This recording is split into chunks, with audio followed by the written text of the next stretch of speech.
Parallel line है ना, जो पैरेलल लाइन है उस पे कुछ बेसिक बातें।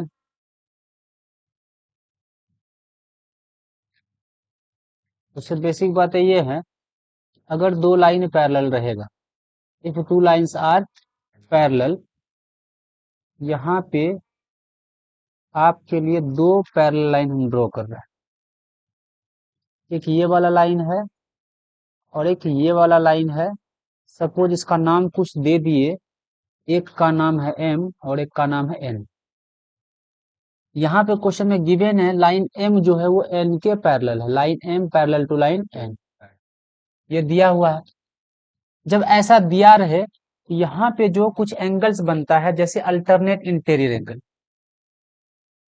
और कोरस्पॉन्डिंग एंगल, यहाँ पे अगर हम एक ट्रांसवर्सल ड्रॉ कर दिए ऐसे, यहाँ पे एक ट्रांसवर्सल ड्रॉ किए, ये वाला जो एंगल बन रहा है ये और ये बना रहा alternate interior angle. Alternate interior angle जो होता है आपस में बराबर होता है। इसका मतलब यहाँ से हम लिख सकते हैं, अगर इस एंगल का नाम 1 दे दें, इस एंगल का नाम 2 दे दें, angle 1 is equal to angle 2 होगा। रीजन यही है कि सर ये अल्टरनेट इंटीरियर एंगल है।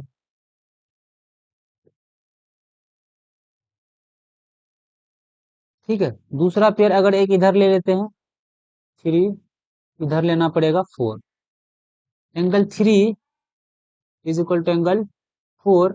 ये कौन सा एंगल है? तो इस पेयर का एक स्पेशल नाम है और इसको बोला जाता है अल्टरनेट इंटीरियर एंगल।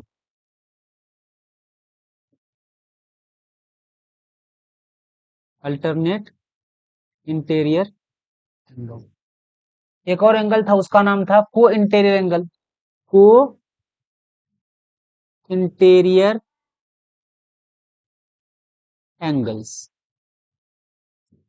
को इंटीरियर ट्रांसवर्सल के सेम साइड होगा, ट्रांसवर्सल के सेम साइड। एक अगर एंगल 1 है यहाँ पे, तो इसी साइड में यहाँ पे एंगल 4 है।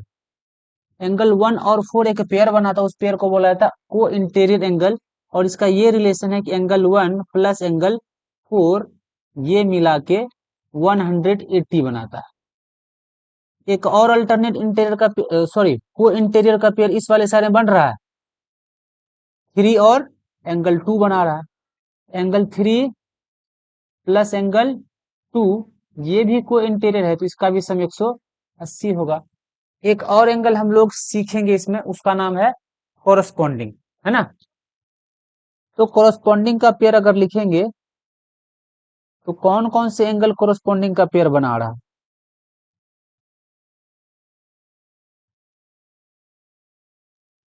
तो कोरस्पॉन्डिंग में एक लाइन के ऊपर लेंगे तो दूसरे लाइन के भी ऊपर। अगर यहाँ पे एंगल 4 ले लिए तो ये वाला एंगल लाइन के ऊपर है, 5 बना दो इसको। Angle 4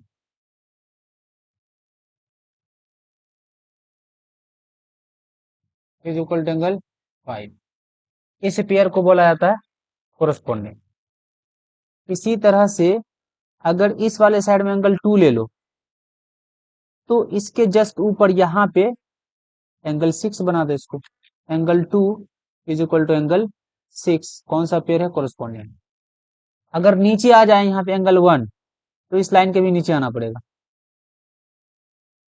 angle 1 is equal to angle 7। एक और पेयर है, इस लाइन के नीचे यहाँ पे 3 लिखा हुआ है, ठीक है, तो इस वाले लाइन के भी हमको नीचे लेना पड़ेगा, ये वाला एंगल लेना पड़ेगा। चलो इसका नाम कर दिए 8। Angle 3 is equal to angle 8। 4 pair बनता है कोरस्पॉन्डिंग का। कोरस्पॉन्डिंग का कितना पेयर बना? तो 4 पेयर बना। तो ये 3 तरह का एंगल हम लोगों को याद रखना है और ये रिलेशन याद रखना है। अगर दो लाइन पैरेलल है, जैसे यहाँ पे एम और एन, दो लाइन है, एम एन के पैरेलल, लाइन एम जो है एन के पैरेलल है, लाइन एम एन के पैरेलल है, तो यहाँ पे जो अल्टरनेट इंटीरियर का पेयर है वो बराबर होता है, कोरस्पॉन्डिंग का पेयर जो है वो बराबर होता है, और को इंटीरियर जो होता है वो सप्लीमेंट्री। ये 3 प्रॉपर्टी है पैरेलल लाइन की। This 3 are properties of parallel line. अब पैरेलल लाइन का इसी प्रॉपर्टी का यूज करके कुछ अच्छे क्वेश्चंस को करना है। तो जैसे एक आसान क्वेश्चन हम लोग ले लेते हैं यहाँ पे। अगर आसान क्वेश्चन की बात करोगे तो मान लेते हैं यहाँ पे एक लाइन पैरेलल ऐसे, एक ये लाइन है और एक यहाँ पे लाइन है। इसका नाम हम लोग रख देते हैं एम या एन, कुछ भी रख सकते हैं, नाम रखने में कोई रिस्ट्रिक्शंस नहीं, कोई भी नाम तुम रख सकते हो। इसका नाम दे दिए एम और इस वाले का नाम दे दिए एन। कंडीशन ये दिया हुआ कि लाइन एम जो है वो एन के पैरेलल, ये कंडीशन दिया हुआ। अगर पैरेलल दिया रहेगा तभी हम तीनों रूल लगा सकते हैं। मान लेते हैं यहाँ पे ट्रांसवर्सल ऐसे दिया हो, एक ट्रांसवर्सल यहाँ पे ऐसे दिया हो, ठीक है।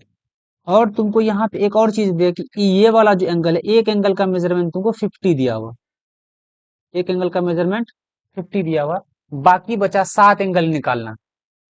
तो 7 एंगल एक ये वाला हो जाएगा, इसका नाम 1 दे दो, ठीक है। एक ये वाला हो जाएगा, इसका नाम 2 रख दिए। एक ये वाला एंगल हो जाएगा, इसका नाम 3 रख देंगे। यहाँ पे भी एक एंगल है 4, यहाँ पे भी एक एंगल है 5, ठीक है। अगर नीचे यहाँ पे लोगे 6, यहाँ पे ले लेते हैं 7, और जिस एंगल का वैल्यू दिया उसका नाम 8 दे देते हैं, ठीक है। अब कंडीशन दिया हुआ कि लाइन एम जो है एन के पैरेलल है। जब लाइन दो लाइनें पैरेलल होगा तो हम लोगों को पता है अल्टरनेट इंटीरियर एंगल्स आपस में बराबर होगा। तो सबसे पहला काम करो, अल्टरनेट इंटीरियर को खोजो। जो एंगल दिया हुआ, ये 8 का वैल्यू दिया हुआ है ना, 8 का वैल्यू दिया हुआ है, 8 के साथ कौन सा एंगल है जो अल्टरनेट इंटीरियर बना रहा है। 8 इधर है, यहाँ पे 1 बना रहा है। एंगल 8 किसके, एंगल 1 जो है किसके बराबर हो जाएगा, एंगल 8 के बराबर हो जाएगा। 8 का वैल्यू है कितना, 50 डिग्री। तो 1 का वैल्यू भी कितना हो जाएगा, 50। रीजन क्या लिखेंगे, अल्टरनेट इंटीरियर एंगल्स, ठीक है। 1 पता चला। अब जो एंगल दिया है उसका, ये 8 दिया है, 8 का 3 के साथ कौन सा रिलेशन, 8 का 3 के साथ कोई रिलेशन है, 8 और 3 दोनों देखो तो कोई इंटीरियर एंगल है, तो हम यहां से लिख सकते हैं angle 8 plus angle 3 is equal to 180 degree. यहाँ पे बगल में रीजन लिख देना, रीजन क्या है तो ये लिखेंगे को इंटीरियर एंगल, ठीक है। अब 8 का वैल्यू तुमको पता है कि 50 दिया हुआ, 8 का वैल्यू 50 दिया हुआ, एंगल 3 हमको निकालना है, तो 3 को 3 रहने दो, इज इक्वल टू 180 डिग्री।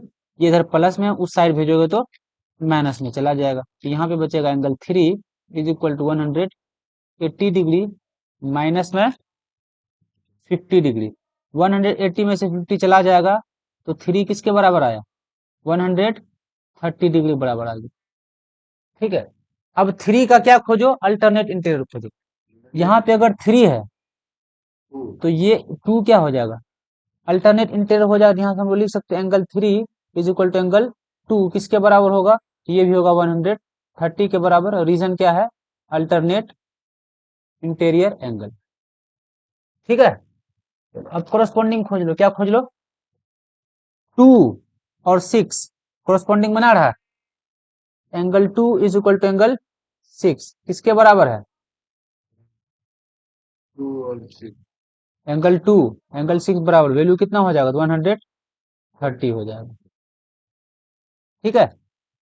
और कौन सा बचा, 4 बचा, एंगल 3, एंगल 3 और 4 बराबर होगा, angle 3 is equal to angle 4। Reason क्या है, देखो 3 और 4 कोरस्पॉन्डिंग बना रहा है, वैल्यू कितना हो जाएगा, 130 डिग्री। इस तरह सारा एंगल पता चला। तो छोटा सा रूल का यूज करके पैरेलल लाइन का सारे क्वेश्चन को बना सकते हैं। समझ में आया बात। यहाँ पे जो क्वेश्चन दिया क्या लिखा, for what value of x line L, एक का नाम दे दी एल एंड एम, एक का नाम दे दी एम, क्या कहा, पैरेलल होना चाहिए। कहता एक्स का क्या वैल्यू लेंगे कि दोनों एंगल क्या हो जाए, पैरेलल हो जाए। तो यहाँ पे मान लेते ये वाला एंगल 1 दिया है और ये वाला एंगल 2 दिया।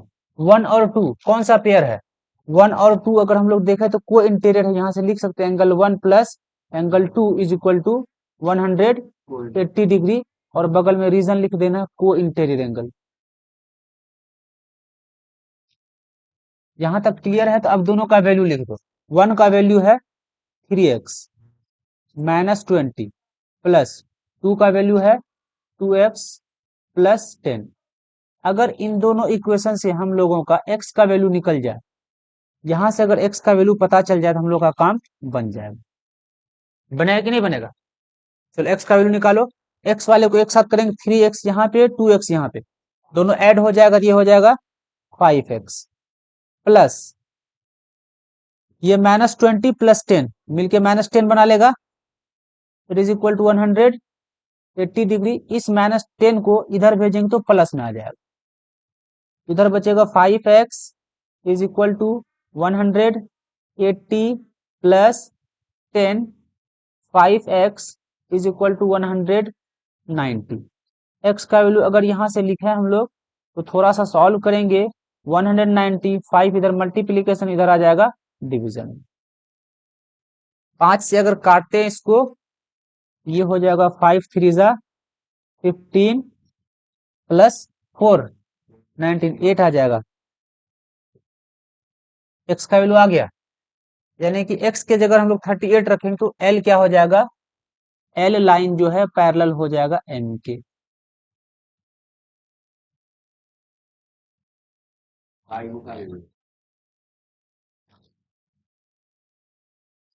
यहाँ पे क्वेश्चन है इन दिस फिगर, इस फिगर में करना है कि ये जो ए बी है, ए बी को सी डी के पैरेलल प्रूफ करना है। ए बी को सी डी के पैरेलल प्रूफ करना है, सॉरी पैरेलल दिया हुआ है, वैल्यू ऑफ एक्स वाई और जेड निकालना। अगर हम यहाँ पे देखें, देखो इस तरह का कॉन्सेप्ट बन रहा है। पहला इस वाले ट्रांसवर्सल की हम बात कर रहे हैं, ठीक है। अगर यहाँ पे ये वाला लाइन ए बी है, ये वाला लाइन सी डी है, यहां से एक लाइन ट्रांसवर्सल ऐसे आ रहा है क्या? ये वाला एंगल 75 है और यहाँ पे जो एंगल दिया हुआ है ये x है। तो A A B parallel C D है, ये वाला लाइन इसके पैरेलल है, तो यहां से हम लिख सकते हैं x plus 75 is equal to 180 degree. Reason क्या? को इंटीरियर है, यहां से x का वैल्यू आ जाएगा 180 माइनस 75, x का वैल्यू आया 105 डिग्री। पहला क्लियर है। अब दूसरे ट्रांसवर्सल के पास चलते हैं, ठीक है।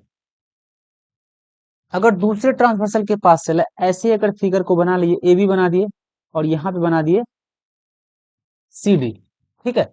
ए बी सी डी बना दिए, यहां से ट्रांसवर्सल ऐसे निकलता है, इस वाले पॉइंट्स ऐसे।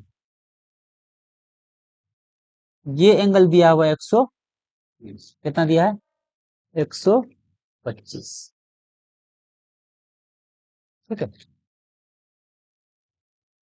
यहाँ पे एक और चीज दिया, यहाँ पे कितना दिया? ये वाला एंगल वाई दिया, ये वाला कितना दिया? वाई, ठीक है। तो हम लोग को पता है कि पहले इसको निकाल लेते हैं, इसको थोड़ा करते कुछ देर के लिए साइड, इसको कुछ देर के लिए करते साइड। अभी फोकस करो यहाँ पे, ये वाला एक्स दिया, एक्स हमको पता चल गया, ये वाला क्या वाई है। यहाँ पे देखो स्ट्रेट लाइन है, एक्स और वाई एक लाइन पे है, एक्स और वाई दोनों लीनियर पेयर बनाएगा, एक्स और वाई लीनियर पेयर बनाएगा। ये दूसरा चीज, अगर ये 75 है, अगर ये 75 है, ये भी 75 होगा अल्टरनेट इंटीरियर, तो लिख सकते हैं y is equal to 75 degree. Reason क्या है? Alternate interior angle. x पता चल गया, y पता चल गया। अब कहाँ पे आ जाना, हम लोग को निकालना z। तो z निकालने के लिए हम लोग क्या करेंगे? हम लोग इस वाले एंगल को निकालें, इस वाले एंगल को। ये कौन सा एंगल? तो ये वाला एंगल। चलो इसका नाम दे देते 1, 1 दे दिए। ये लाइन जो है A B parallel to C D है, एंगल 1 और ये वाला एंगल मिलके 180 बनाएगा। तो लिख सकते एंगल 1 प्लस 125, 125 क्या हो जाएगा? ये हो जाएगा 180 डिग्री। रीजन? को इंटीरियर एंगल लिख लें। तो यहां से अगर हम लोग एंगल 1 का वैल्यू निकालें, एंगल 1 यहां से आएगा 180 डिग्री माइनस 125 डिग्री, तो एंगल 1 हो जाएगा 155, सिर्फ 55, सिर्फ 55, ओनली 55। अब अगर हम लोग स्ट्रेट लाइन पे आ जाए, कहां पे आ जाए? तो ये वाला एंगल आया 55, या 75 हमको जेड निकालना, तो ये तीनों मिला क्या बनाएगा, तीनों मिला 180 बनाएगा।